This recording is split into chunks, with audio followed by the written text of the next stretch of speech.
This session is about getting the best out of advertising your club using Club Finder. So we're going to go through several different areas. First of all, the easiest way to access your club, if you go up to your username, which is right here in the top right on this blue bar, just hover over it, you should get a menu appear. Looks a little something like this and has a list of organisations just here that you hold some kind of role against and therefore can access. So the most important thing really, if you have a club that you want on Club Finder and therefore can be seen by the public, is to make sure you keep your details up to date. So once you're in the club, if you go to details, which can be found just here along this row of options, obviously depending on the role within the club will depend on what options are available to you. Details itself will look like this, and you can edit, clicking the edit button at the bottom, which gives you access to a whole host of fields and information that you can input. So when you click edit, you'll get this menu appear on the left hand side, and there'll be a window next to it. Depending on what you clicked on, it will show you a different thing. So we're going to focus on several of these options. So first of all, about, which is exactly what it says on the tin, about your club. The location, so where it appears on the map in Club Finder, and also your visibility and privacy settings and what that means for you. First of all, let's have a look at about. That will give you this window here, which is literally a free text box. So this is where you can really sell who you are as a club, why you're passionate about life saving, why you like running the programs, what you do, anything that you think is going to attract like-minded people that are interested in life saving to come and take part in your events or become a member of your club.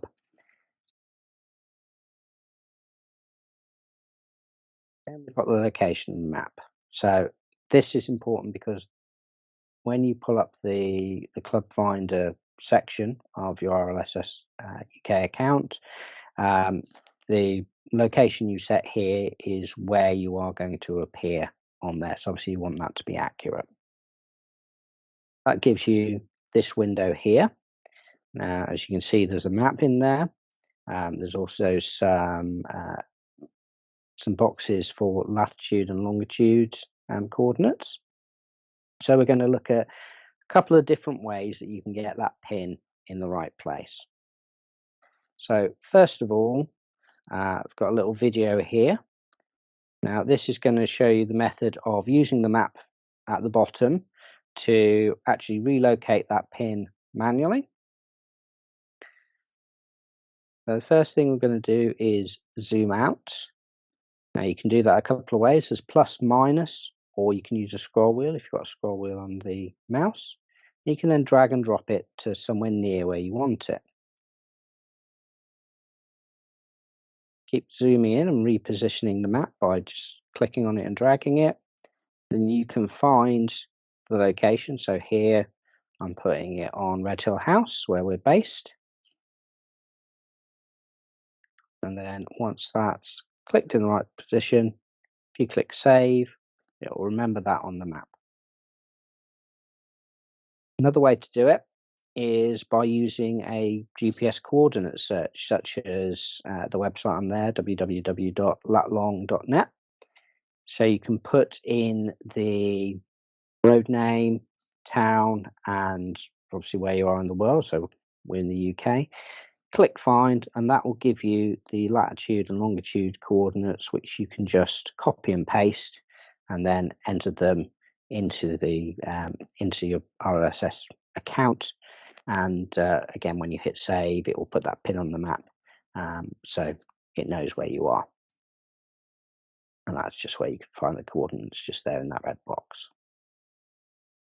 Okay, so once you've done that, it will update, so show the map at the bottom exactly where you are. You'll have those coordinates in, and obviously you want to click to show on the map as well, being on, so that you are in the right place. That's your map, that's your coordinates, and there we go. Okay, now we're going to have a look at visibility and privacy settings. So this is about how much of the information you have on there that you're sharing with the public, because you've got ultimate control about what is on there and what you are sharing. So again, that's at the bottom there in that red box. Now there's one that you definitely need to have on to have you public, which is the public. So that will show the bare minimum of information. Make sure that you are on, on the map and findable, but won't show pretty much anything else apart from any courses that you've got set to public. What you can also do is put, so your address and contact details are public. So if you want people to be able to, contact you directly, whether that's via email or via phone, then you can have those turned on as well. I wouldn't recommend having a lot of the other ones on. So course stats, there's no harm, but a lot of people won't necessarily want that. Managers list and staff tab is going to show the people that you have got assigned in the Our People section. So you probably don't want the public to be able to see that. And again, history tab is probably not going to give you any benefit. So I would probably leave that well enough alone. And basically, once you've got that all combined, you'll be able to be found via Club Finder, which is up in the top here. You can then enter any search details, so whether that's location, name of the club, search radius, and hit search. That will then come up. You can click on the pin, and if you click View Details, it will show you what you've set up. So that's basically what the potential club member will see. So you've got your About box at the top there. Any stats about courses run, any contact details. Obviously, if that's what you've set to being public. And that's pretty much it in terms of making sure you're on Club Finder and making sure your details are up to date and making the most out of it. Obviously, for any aspects of that, you can call us on the normal number 0300 323 0096, or you can email us at accounts@rlss.org.uk.